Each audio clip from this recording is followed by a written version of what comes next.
Today we'll be discussing blockers. Definitely a very tricky topic, and I'm sure many of you guys have had the experience of staring at the sim for hours and hours, trying to figure out why the solver bluffs with Jack 10 of hearts but not Jack 10 of spades. And just when you think you finally figured it out, you pull up a slightly different board, and now the solver is bluffing with spades instead. If that sounds like you, then definitely stay till the end, because I'm going to cover two simple concepts that will help you find the right bluffs in any situation.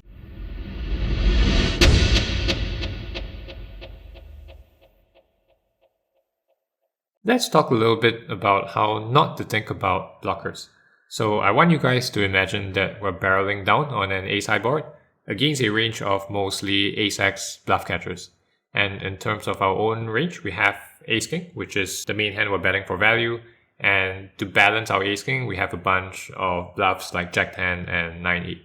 And a very common approach here is to try to choose the bluffs that block our opponent's best calls. So in this case, a certain player might argue that we should be bluffing with Jack 10 because we block ace-jack and ace-10, which are the most likely calls in villain's range. But of course, the problem with this is that villain's strategy is actually dynamic, meaning if we choose to bluff with Jack 10 all the time, what villain can do to take advantage of that is just to fold with ace-jack and ace-10 and prefer calling with ace-9 and ace-8 instead, since ace-jack and ace-10 would now block our main bluff. And once he starts doing this, it actually becomes pretty bad for us to bluff with Jack 10, since we no longer block that many calls in his range. So now we would start preferring to bluff with 9-8 instead. And once again, villain can just adjust by folding ace-9 and ace-8 and preferring to call with ace-jack and ace-10. And of course, that in turn would make us want to start bluffing with Jack 10 again. So we end up stuck in this sort of endless cycle where, we can't really identify any kind of good bluff in our range, because the fact is there just isn't any specific hand in our range that has good properties for bluffing. If you run this toy game in the solver, you'll see that it wants to bluff Jack 10 and 9-8 at exactly the same frequency, because once we fail to do this, and once we start bluffing one of these hands more than the other, then it's going to create a situation where our opponent can exploit us by calling more often with some bluff catches and folding more often with others. And he's actually going to gain a little bit of EV by doing so. So what we end up with is a situation where neither Jack 10 nor 9-8 are particularly good bluffs. And so this brings us back to the question of what exactly does make a good bluff? And one possible way that we can approach this question is to understand that if we can bluff a certain hand without making villain adjust in a way that makes our blockers bad, then and only then would our hand be a good bluff. So going along with the same example, Jack 10 would not qualify as a good bluff, because if we were to bluff this hand most or all of the time, villain would adjust in a way that makes our blockers bad, because he would just be folding ace-jack and ace-10 and calling ace-9 and ace-8 instead. So what we need is a situation where we bluff with Jack 10, but villain still continues to call with ace-jack and ace-10. And this sounds almost impossible, because why would he continue calling with ace-jack and ace-10 knowing that he's blocking all of this Jack 10 that we are bluffing with? But it turns out that there are actually two main scenarios where this is possible. And the first one is when our bluffs share cards with our value range. Here I've made one small change to our toy game. I've added in a couple of combos of Jack 3 and 10 3 into the aggressor's range. And these hands are full houses, so they're actually a part of our value range. And the idea is that the presence of these hands in our range, they make our opponent a little bit more inclined to call down with ace-jack and ace-10. So it's actually possible to have a situation where we're bluffing with Jack 10 and our opponent doesn't get to adjust in a way that makes our blockers bad. He doesn't just get to fold ace-jack and ace-10 all the time and call ace-9 and ace-8, because there's actually something going for ace-jack and ace-10 in this situation, which is that they block our nut hands. So he's kind of in a difficult spot where on one hand he wants to call ace-jack and ace-10 since they remove a lot of strong hands in our range, but on the other hand they also block a whole lot of bluffs, which is generally not a good thing when you're bluff catching. So there are a lot of situations where you'll see that the solver actually prefers to bluff with hands that share cards with its value range. And the reason why it does this is because any other strategy would leave it exploitable. For example, in this case, if we were to bluff with 9-8 more often than Jack-10, our opponent would have a really easy counter strategy of calling with Ace-Jack and Ace-10 all the time and folding with Ace-9 and Ace-8 all the time. Ace-Jack, Ace-10, these hands, they're just going to block a whole bunch of value and block 0 bluffs in our range. And similarly, Ace-9 and Ace-8 are going to be terrible calls because they only block bluffs and 0 value. And once our opponent starts to adjust in this way, now when you look at it from our perspective, naturally Jack-10 is going to be an excellent bluff. So no matter what kind of strategy we start off with, our opponent will always adjust in a way that makes the equilibrium shift back towards Jack-10 being a much better bluff than 9-8. And once again, the reason for that is that it shares cards with our value range. Here's a question to test your understanding. Button open versus big blind call. After big blind check calls the flop and the turn goes check check. He likes to check jam 8x and 9x on the river because A, we block the nuts, B, we share cards with our value range, or C, all of the above.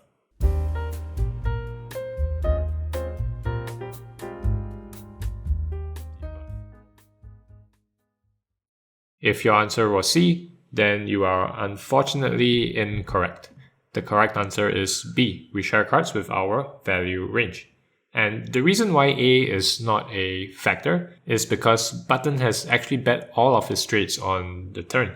This is quite a high SPR situation, so there's quite a big opportunity cost of checking back the nuts. Generally speaking, when the stacks are quite deep, you just want to fast play your strong hands, especially in position instead of checking behind and just playing like such a small pot on the river. You basically lose all hope of stacking your opponent. And that's why when we look at Button's range on the river, we see that he really doesn't have like any significant amount of straights.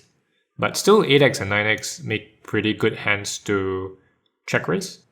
And in fact, they are the main bluffs that we're choosing when you look at what our check jamming range is made up of. So this once again has to do with trying to choose bluffs that share cards with our value.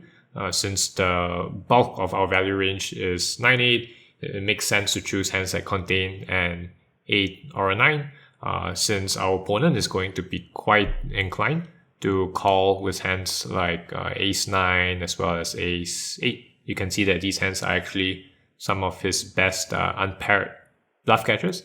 He's much more inclined to call something like Ace-9 as opposed to Ace-King or Ace-Queen, simply because Ace-9 blocks a good chunk of our value range. And I want to take this chance to introduce some of the new features that got released in the latest update. If you click on the Summary tab, you'll see a couple of new columns that say value removal as well as trash removal.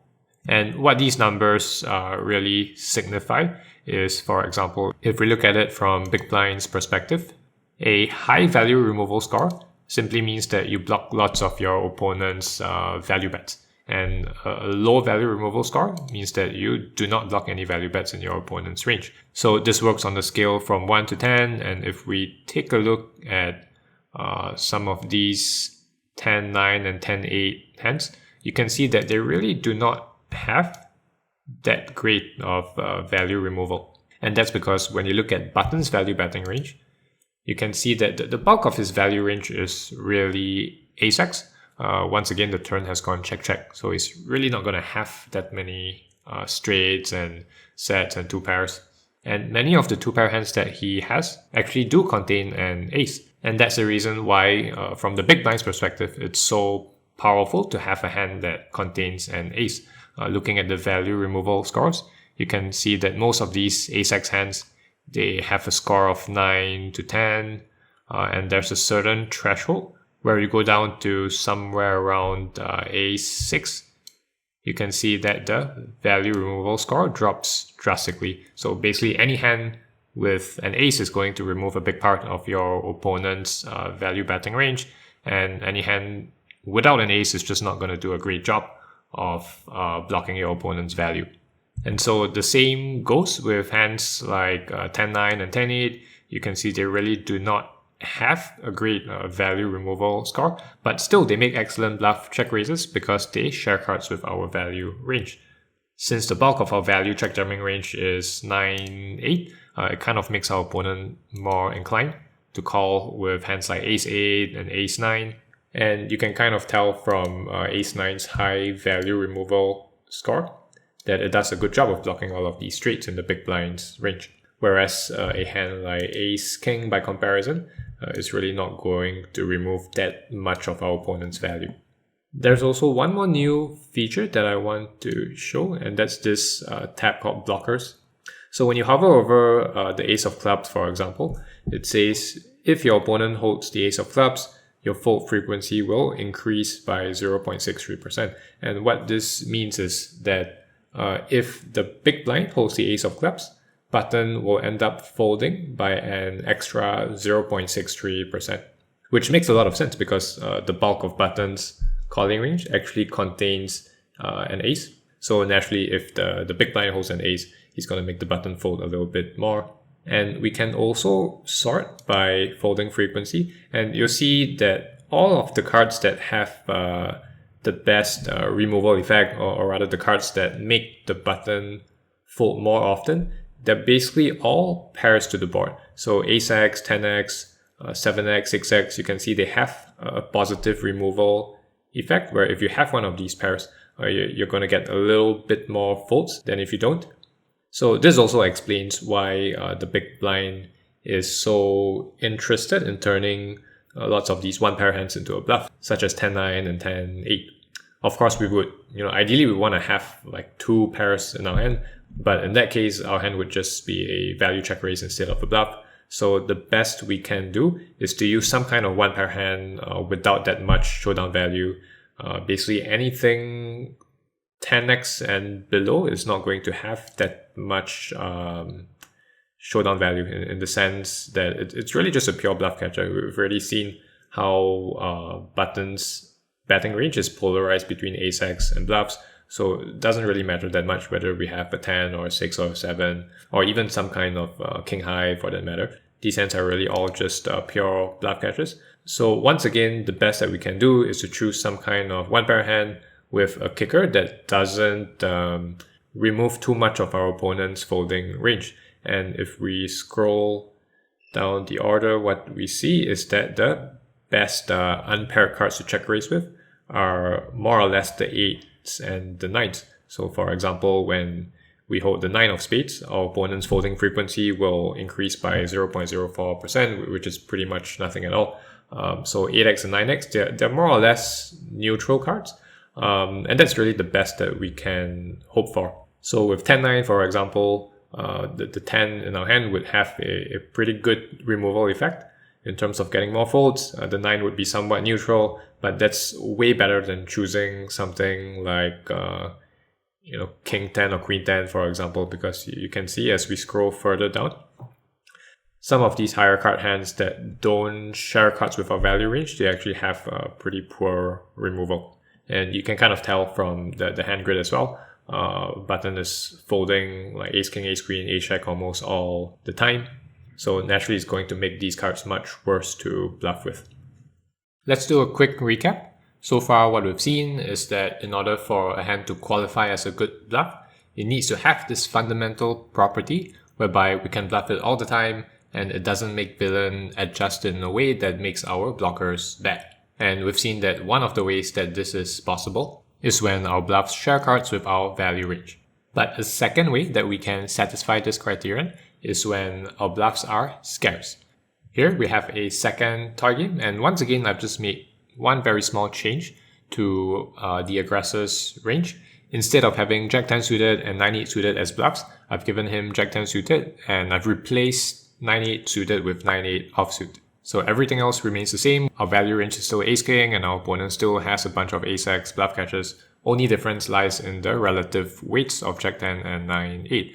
9-8 being an offsuit combo, we're definitely going to have much more of that. And just to make the effect a little bit more pronounced, I've actually further decreased the weight of Jack 10 suited. So we end up with a range that has a huge amount of 9-8 and very little Jack 10. And you can see that the solver just wants to bluff with Jack 10 all the time. And the reason why our opponent doesn't get to adjust in a way that makes our blockers bad is because even though we're bluffing with Jack 10 at 100% frequency, it doesn't necessarily mean that Jack 10 will be a big part of our bluffing range. Because the fact is, we just have so many more combos of 9-8 that even if we're bluffing it relatively infrequently, when you look at the composition of our bluffing range, it's still going to have way more 9-8 than Jack 10. And this actually allows for a situation where we're bluffing with Jack 10 all the time, but our opponent still prefers to call with Ace Jack and Ace 10.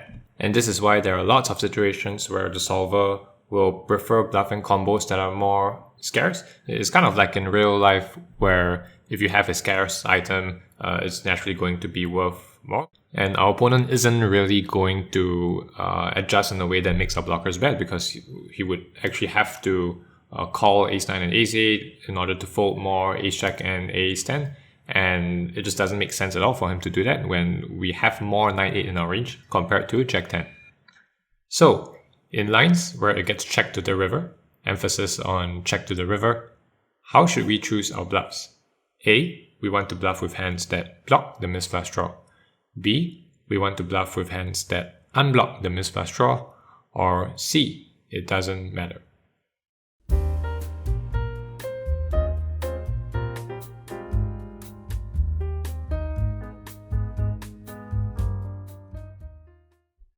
The correct answer is A. We want to bluff with hands that block the misflush draw. And at first this sounds a little strange because we're also used to hearing that we don't want to bluff with the misflush draw since we block our opponent's misflush draws that are folding. But that's usually true in lines where we are barreling down and our opponent is calling twice with his flush draws and folding all of them on the river. So in that case, yes, we wouldn't really want to interfere with his folding range. But in this example, we actually have a check down line.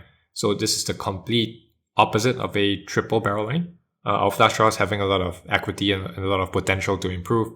They usually want to bet the flop and the turn. So for every additional street that we check, we remove more and more flush draws from both players' ranges. So by the time we get to the river, you can see that the big blind, for example, really does not have very many two spade hands in his range. Whereas if I exclude hands that have a spade, you can see there's just a ton of these hands. Stuff like Jack 8 of hearts, 9 6 of clubs. And if you hover over any one of these boxes, you'll see that there's way more combos of hearts and clubs and diamonds relative to spades. And as a result, we once again have this situation where we prefer bluffing with spades all the time because spades are much more scarce and we can actually bet them at full frequency without making our opponent adjust in a way that's bad for us. So when we bluff with Jack X of spades, for example, it doesn't make our opponent react by folding more often with his bluff catchers that contain the Jack of spades. In fact, when you look at Jack 10, you can see that he actually calls Jack 10 with the Jack of spades more often than Jack 10 without the Jack of spades. If we look at the blocker scores of these hands, what we should see is that if we have the spade, we actually have slightly better trash removal. So remember that a low trash removal score means that you do not block as many trash hands and as many bluffs in your opponent's range, whereas a higher trash removal score means that you block more trash in your opponent's range. So even though the big blind is bluffing more often with the Jack of spades, it doesn't mean that Jack X of spades is a big part of his bluffing range, and this is very clearly reflected in the trash removal scores. So there was a question earlier on in the chat where someone asked why Ace-5 is checking so much more often compared to the rest of our trips. And this is where the blocker step can really come in handy. So let's say if you're looking at a sim and you're trying to figure out why Ace-5 specifically is checking so often, what you can do is go to the line where big blind checks to the button and click on this blocker step. And when we sort by checking frequency, what we see is that the cards that make our opponent check back the most are actually mostly ace-x hands. When we have the ace of diamonds, for example, we end up making button check behind an extra 1.7%, which is quite significant. And that's also a great thing when we are trapping with a very strong hand, because the last thing we want to see is for our opponent to check back a ton. Whereas if we have a kicker that reduces his check back frequency, then he actually ends up betting more often, and that in turn allows us to put in a check raise that much more often. So that's the reason why ace-5 specifically is very interested in checking. Whereas if you compare it to something like 10-5 on the other hand, you can see that when we hold a 10 in our hand, we actually increase our opponent's checking frequency. And this is presumably because a big chunk of his value betting range in this line is 10x. So you don't really want to remove a 10 because that's going to make him check back much more often. And again, that's not a great thing when you are looking to trap with some kind of strong hand. So we can make a prediction here, which is that if we have a hand like 10-5, we should be much more inclined to just go ahead and bet for value. Checking wouldn't make quite as much sense knowing that our opponent is going to check back an extra 1.5 or 1.6% more. And that is in fact what we do see. 10-5 is betting pretty much all the time because it doesn't have quite as good properties for slow playing compared to ace-5. We can also use the blockers tab to visualize the best bluffs in the big blinds range. So in this case, we would have to go to the betting line. And when we look at the various cards in the big blinds range and how they affect the button's folding frequencies, you can actually see that there is quite a big difference between spade bluffs compared to other suits. For example, when we hold the ace of spades, we actually make the button fold an extra 0.39%. Compared to ace of hearts or diamonds or clubs, where these cards are more or less neutral, and in fact they even have like a slight negative effect because we make our opponent fold a little bit less. His folding frequency decreases by 0.18%, which is not a great thing when we are bluffing. So same goes with the jack of spades as well, very noticeably a good blocker. We make our opponent fold an extra 0.6% more, whereas the other suits have a pretty bad impact in the sense that they make the button call a little bit more often. And so far we've seen that one of the reasons why this is happening is because spades are scarce hands with respect to our own range, so we can bluff them all the time, and our opponent will still be quite inclined to call with bluff catchers that contain a spade. But I can already see some questions in the chat asking whether this also has something to do with the fact that our opponent has less spades. Because just like how we are betting most of our flush draws on the flop and the turn, the same thing applies to the button as well. You know, it's going to be betting most of his high equity draws on the earlier streets. So when it gets checked to the river, button also naturally has less spades in his range. And it would seem like this makes the big blind spades much better to bluff with. Maybe it even seems like a more important factor than scarcity. And certainly, you know, unblocking your opponent's misdraws, that's the sort of thing that people typically put a lot of weight to. But there's a reason why I personally don't think that unblocking misdraws is as important as bluffing hands that are scarce. And this reason is probably best explained using a toy game. So let's make a few changes to our baseline toy game. I'm going to keep the aggressor's range the same and just make a few changes to the defender's range. I'm going to add in a bunch of 9-4 and 8-4. So these hands represent misdraws that are always folding because they don't have any showdown value. They're losing to all of the aggressor's bluffs. And so let's run this new toy game and see what we get. Before we take a look at the solution, I encourage you guys to make a guess in terms of what we expect to see. You know, probably most people would imagine that we would just stop bluffing with 9-8 now, since we block a bunch of hands that are always folding. But take a minute to think about it, because the solution is really not what you would probably expect. So it turns out that even after we include all of these misdraws in our opponent's range, 9-8 is still bluffing at the exact same frequency as Jack 10. and it's doing this in spite of the fact that it's blocking a whole bunch of folds. And the reason why the solver doesn't mind bluffing with 9-8 is because the defender is actually compensating for all of these misdraws that it's folding by calling ace-9 and ace-8 a little bit more often. Because once he fails to do this, and let's say he calls every single ace-x at the same frequency, now when you look at it from the aggressor's perspective, it's going to be much better for us to bluff with a hand like Jack-10. So we would basically adjust by bluffing Jack-10 all the time and giving up with 9-8 all the time. And in that case, there would be no longer any reason for our opponent to continue calling with ace-jack and ace-10. So what he needs to do is call with ace-9 and ace-8 a little bit more often, such that we are indifferent to bluffing with both Jack-10 and 9-8. Basically, he's just playing a strategy that makes our blockers a little bit less powerful, so that we cannot increase our EV by choosing certain specific bluffs that have very good removal and then just giving up the ones with bad removal.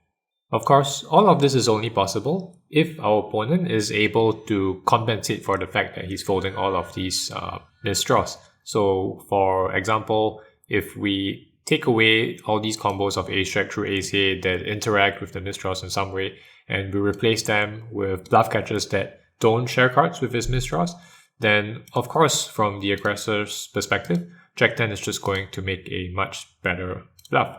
In this case, we can see Jack-10 is bluffing almost all the time and 9-8 is giving up all the time because 9-8 blocks a bunch of folds and our opponent isn't able to compensate for that by calling ace-9 and ace-8 more often, for example. And so the takeaway here is that whether or not you block folds in your opponent's range, that's something that is it's definitely going to be important in certain situations such as this one.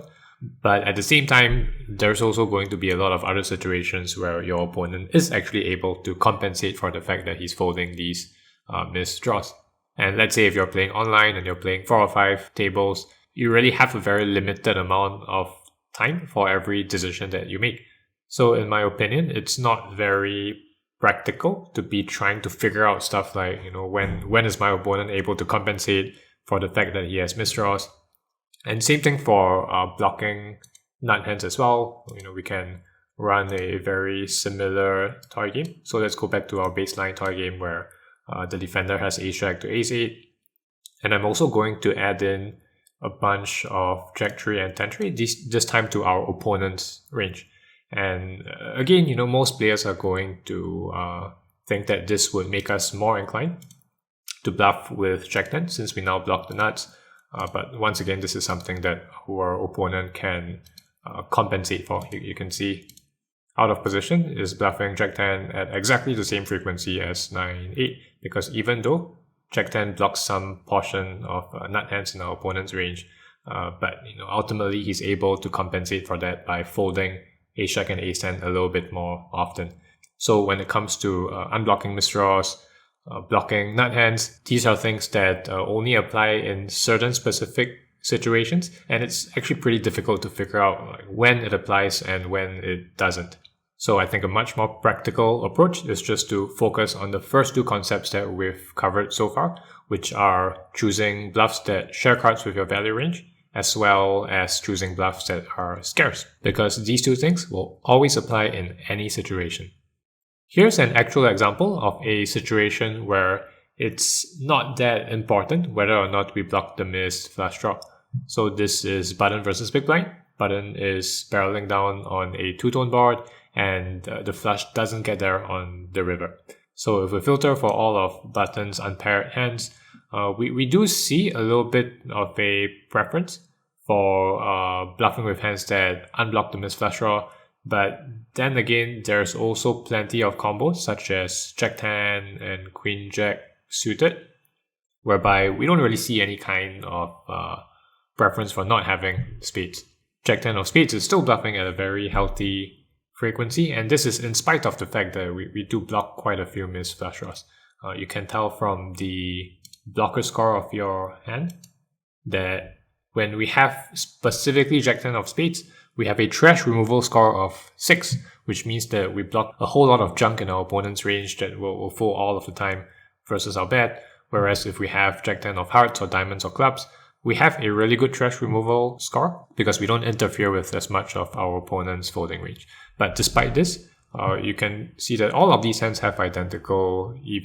Regardless of our suits, all of these hands are indifferent between betting and checking. And the reason for this is that if you look at the big blind's response versus our bet, he's actually able to compensate for the fact that he's folding a bunch of extra missed flush draws by calling with hands such as King Jack with the Jack of Spades more often.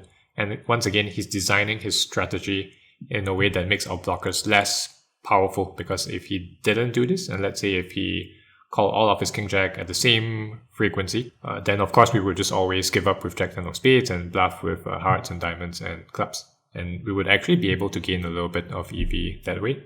But by making sure that he's calling King Jack with the Jack of Spades at a slightly higher frequency, he puts us in a much tougher spot. And this is the reason why the solver really doesn't mind bluffing with hands like Jack 10 of Spades or Queen Jack of Spades.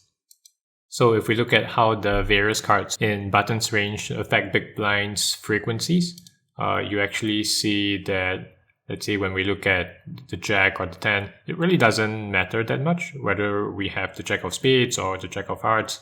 All of these cards have a slightly negative removal effect.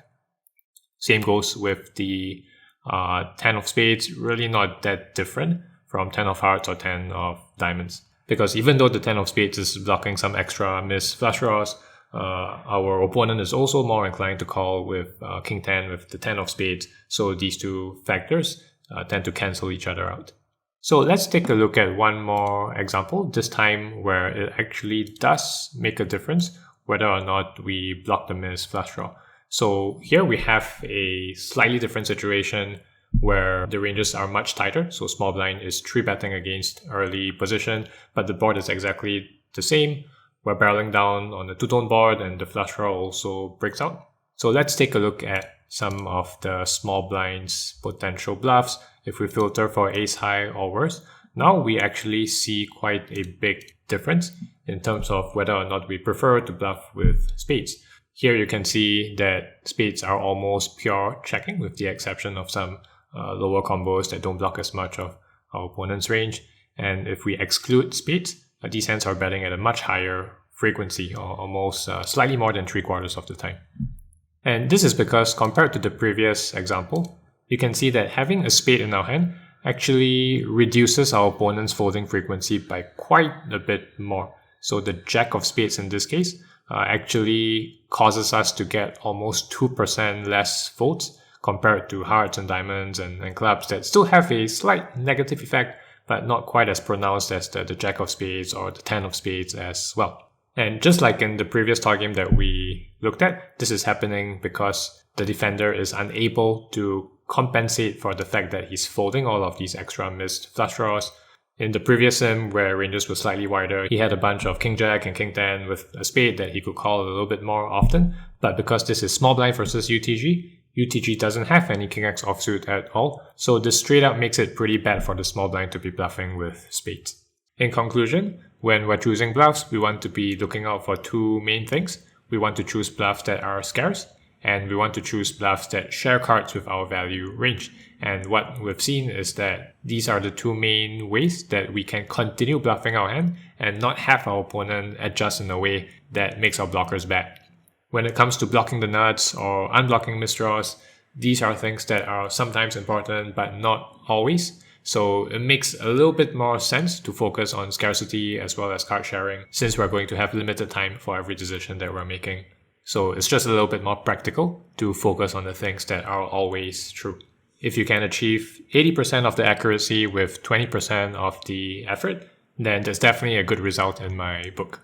But if you want to be a little bit more precise, then when you're thinking about blocking the nuts or unblocking misdraws, just make sure that it's not a situation where your opponent can compensate for these things by calling or folding some of his bluff catchers a little bit more often. So that's all I have for you guys. Don't forget to subscribe to the channel for more content. And you can also check out my own channel at Poker Giraffe. Thanks for watching, and I'll see you guys soon.